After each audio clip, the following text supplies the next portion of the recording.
সহিহ বুখারীর একটি বর্ণনার মধ্যে এসেছে, সুফিয়ান ইবনে আব্দুল্লাহ আত-তাকাফি রাদিয়াল্লাহু তাআলা আনহু থেকে তিনি বলেন, কুলতু ইয়া রাসূলুল্লাহ, আমি বললাম হে আল্লাহর রাসূল, কুল্লি ফিল ইসলামে কাওলান লা আসআলু আনহু আহাদান বা'দাক ওয়া ফি রিওয়ায়াতিন গায়রাক।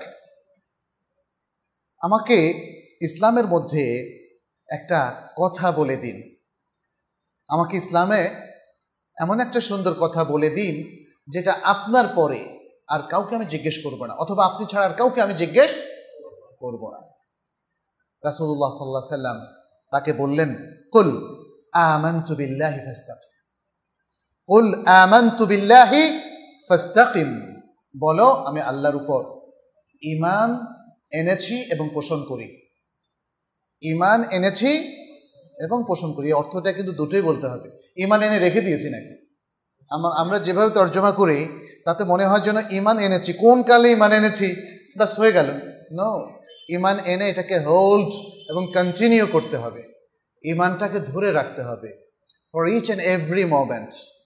প্রতিটা মুহূর্তে সাবধান থাকতে হবে যেন এক মুহূর্তেও ঈমানটা আমার থেকে সালাব না হয়ে যায়। চুরির মাধ্যমে, অপরাধের মাধ্যমে, জেনার মাধ্যমে, ব্যভিচারের মাধ্যমে, মিথ্যা প্রতারণার মধ্যে সম্পৃক্ত হওয়ার মাধ্যমে ঈমান যেন কখনোই ছুটে না যায়। আচ্ছা, তাহলে আমরা দেখলাম যে ইস্তেকামাতের ব্যাপারে কোরআন এবং সুন্নাহর যথেষ্ট নির্দেশনা আছে। আর ইস্তেকামাত মানেই হচ্ছে বিচ্যুত না হওয়া, বিচ্যুতির পথে অগ্রসর না হওয়া, বিভ্রান্তির দিকে না যাওয়া।